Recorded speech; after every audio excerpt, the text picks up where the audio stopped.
आपका हमारे चैनल पर स्वागत है। आपको यह कहानी पसंद आए तो इस वीडियो को लाइक करें।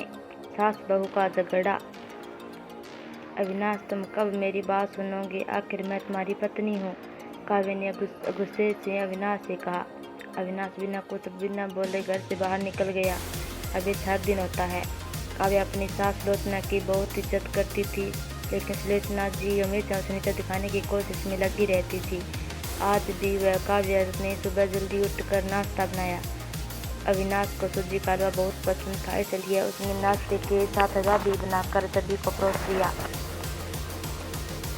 उसके ससुर रमेश जी ने सुलोचना जी को टोकते हुए कहा, ये क्या फिजूल खर्ची है, सुबह सुबह देसी घी का हलवा। सुलोचना जी ने काव्य को डांटते हुए पूछा, क्यों बहू, ये देसी घी क्या तेरे मायके से आया है? माँ जी, वो इन्हें हलवा बहुत पसंद है, इसलिए थोड़ा सा बनाया है। यह कहकर काव्य अविनाश की तरफ देख रही थी।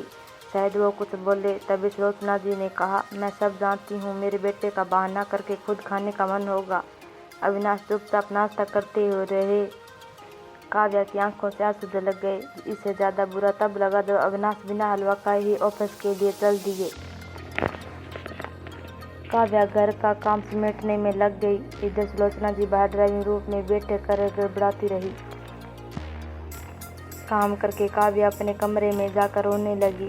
कितने नाजों से पाला था उसे उसके पापा ने। उसे आज भी याद है, एक बार उसने गाजर के हलवे बनाने के लिए कहा था, लेकिन माँ ने सूजी का हलवा बना दिया था। पापा को जब पता चल लगा तो वे तुरंत बाजार गए। वहाँ से ढेर सारा गाजर का हलवा लाए थे और उस दिन बिना कहे 2-3 दिन में गाजर का हलवा बनने लगा। आज उससे सूजी के हलवे के लिए कितनी बातें सुनाई जा रही है। उसे गुस्सा सास ससुर पर नहीं, अविनाश पर था, जो कि बिना कुछ नहीं बोल पाए। शाम को जब उसने अविनाश से शिकायत की तो वो बस इतना ही बोले, इस घर में केवल माँ की पसंद का खाना बनता है, आगे से मेरी पसंद का कुछ मत बनाना। काव्य ने अविनाश से बात करनी बंद कर दी। आखिर क्या कसूर था काव्य का? यही कि वह अविनाश से बहुत प्यार करती थी। इसी तरह कुछ दिन बीत गए। एक दिन काव्य ने सुलोचना जी से कहा, माँ जी, मैं अपने घर जाना चाहती हूँ कुछ दिन के लिए। अगर आप कहें तो आज ही चली जाऊँ। कई दिन पहले माँ का फ़ोन आया था, कह रही थी कि पापा का तबीयत ठीक नहीं है। सुलोचना जी वहाँ जब भी जाती 1 सप्ताह से वापस नहीं आती। घर का काम कौन करेगा? तेरा ससुर और मेरा बेटा शाम को थक हार कर घर आएंगे, या उन्हें खाना भी नसीब नहीं होगा। मुझे तो चक्कर आ रहे हैं, मैं खाना नहीं बना सकती। जाना है तो एक दिन के लिए चली जा। काव्य मन मार कर एक दिन के लिए पियर पहुंच जाती है। वहां पहुंचकर उसे और भी आश्चर्य होता है। भाभी, मम्मी पापा कहाँ गए? काव्य ने घबराकर पूछा। उन दोनों का घर में मन कहाँ लगता है, तीर्थ यात्रा पर गई हैं, न जाने कब आएंगे। वैसे तुम कितने दिनों के लिए आई हो? क्योंकि मुझे भी अब अपने पियर जाना है। संगीता भाभी का यह व्यवहार देखकर काव्य चौंक गई। क्या ये वही भाभी है जो उसने बहुत स्नेह जताती थी? काव्य सोफे पर बैठी सोच रही थी। अच्छा, वो जो भैया ने मकान के पेपर साइन करा लिए थे, मैंने अपना हिस्सा छोड़ दिया था, शायद उसी साइन के लिए मेरे से प्यार जताया जा रहा था। काव्य उठकर खड़ी हो गई। भाभी, मुझे कुछ काम याद आ गया, मैं फिर आऊँगी, ये कहकर वह तेजी से घर से बाहर निकल गई। पीछे से गेट बंद होने के बाद से वह समझ गई कि उसके जाने से भाभी को कोई खास फर्क नहीं पड़ा। भारी कदमों से चलते हुए मंदिर पहुंच गई, क्योंकि शाम से पहले यदि ससुराल जाती तो सुलोचना जी से कई सवाल करती। मंदिर में जाकर उसने भगवान के दर्शन किए। बस न कुछ मांगा न कुछ बोला। भगवान के चरणों में शीश नवाकर वह बाहर आकर बैठ गई। तभी सामने के पेड़ के नीचे उसके माता पिता बैठे दिखाई दिए। काव्य भागकर उनके पास पहुंची। काव्य को देखकर उसकी माँ रोने लगी। बेटी, तो यहाँ कैसे? पापा ने पूछा। वो छोड़िए, ये बताइए आप यहाँ कैसे? आप तो तीर्थ यात्रा पर गए थे। काव्य के सब्र का बांध टूट गया। उसकी आंखों से आंसू बह रहे थे। बेटी, तेरी भाभी ने तुझे झूठ बोला है। बिजनेस में पैसा लगाने के लिए तेरे भैया ने मकान अपने नाम करा लिया। मकान के कागज गिरवी रख देकर साहूकार से कर्ज ले लिया। उसके बाद हम बोझ बन गए, हमें घर से निकाल दिया। पापा, अब क्या होगा? क्या? काव्य ने रोते हुए पूछा। बेटी, चिंता मत कर, हम कहीं वृद्धाश्रम में चले जाएंगे। तुम अपनी ससुराल जा, वहाँ किसी को यह बात मत बताना। अपने माँ बाप को इस हाल में देखकर वह उन्हें अपने साथ ले जाना चाहती थी। लेकिन जहाँ उसकी कदर नहीं वहाँ माँ बाप की क्या इज्जत होती। बारी मन से काव्य ससुराल की ओर चल दी। आज उसे अपने लड़की होने पर अफसोस हो रहा था।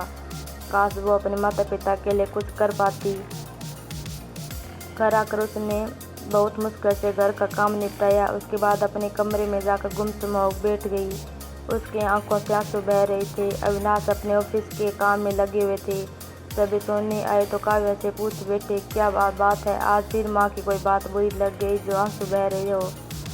काव्य अपने को रोक नहीं पाई और उसने रो कर सारी बात अविनाश को बता दी। क्या माँ पिताजी को यहाँ ले आएं? वे इस उम्र में कहाँ जाएंगे? अविनाश ने कोई जवाब नहीं दिया और करवट लेकर सो गए। इस बात से काव्य को बहुत गुस्सा आया। जब आज से मैं भी इनके माँ बाप की सेवा नहीं करूँगी। देखती हूँ कौन इनकी सेवा करेगा। रोते रोते काव्य सो गई। 2 दिन बीत गए जाने पर उसकी चिंता बढ़ती जा रही थी। एक दिन वह सब्जी लेने के बहाने उसी मंदिर में पहुंची, लेकिन उसके माता पिता वहाँ नहीं थे। पंडित जी, यहाँ मेरे माता पिता उस पेड़ के नीचे बैठे थे। कई दिन से उनका कुछ पता है? तुम्हारा नाम काव्य है क्या? पंडित जी के मुँह से अपना नाम सुनकर काव्य ने पूछा। जी हाँ, लेकिन आपको कैसे पता? तुम्हारे माता पिता ने यह पता दिया था और कहा था वे अभी यहाँ रहते हैं। काव्य ने पता देखा, वहाँ यहाँ से कुछ दूर का था। काव्य ने मंदिर के बाहर निकलकर ऑटो रिक्शा किया और उस पते पर पहुँच गई। दरवाज़ा खटखटाया तो एक लड़की निकल कर आई। यहाँ का पता मुझे पंडित जी ने दिया है। काव्य बोली। आप काव्य दीदी हैं? अंदर आ जाओ। काव्य को कुछ समझ नहीं आया। वह अंदर गई तो देखा उसके माता पिता उस सोफे पर बैठे थे। काव्य उन्हें देख कर रोने लगी। बेटी, अब क्यों रो रही हो? तेरे कारण हमें यह मकान मिल गया। काव्य आश्चर्य से उसका चेहरा देखने लगी। लेकिन माँ, आप यहाँ कैसे और ये लड़की कौन है? तब उसकी माँ ने कहा, बेटी तुझे याद है तेरी शादी के बाद तेरी सास ने 50 लाख की डिमांड की थी। तवाज जी को बिजनेस खोलना था, इसलिए तेरे पिता ने उसकी डिमांड पूरी कर दी थी, जिससे कि तू सुखी रहे। जब तू उनसे मिलकर गई तो उसके अगले दिन माँ जी आई। उन्होंने तेरे पापा के पैसे लौटा दिए क्योंकि उन्होंने कोई बिजनेस शुरू नहीं किया था। तेरे पापा ने मना भी किया लेकिन वे नहीं माने। उनके बाद उन्होंने प्रॉपर्टी डीलर से मिलकर 2 दिन में यह मकान खरीद दिया। 7-8 लाख रुपए बच गए। इनसे उन्होंने ये लड़की नौकरी पर रखवा दी जो हमारी केयर करेगी। लेकिन माँ, उन्होंने मुझे तो कुछ नहीं बताया। काव्य के आंसुओं से आंसू बह रहे थे। वह रोते हुए वहाँ से अपने घर आ गई। घर आकर वह सोच रही थी, अविनाश ने कभी उसके लिए आवाज़ नहीं उठाई, लेकिन मेरे माता पिता के लिए इतना कर दिया जो कि कोई सगा बेटा भी नहीं कर सकता। रात को उसने अविनाश से पूछा, आपने सब क्यों किया? अगर माँ जी को पता लग गया तो क्या होगा? अविनाश का जवाब सुनकर काव्य रोने लगी। अविनाश ने कहा, जैसे तुम्हारे लिए ये माता पिता है वैसे ही मेरे लिए भी वे माता पिता है।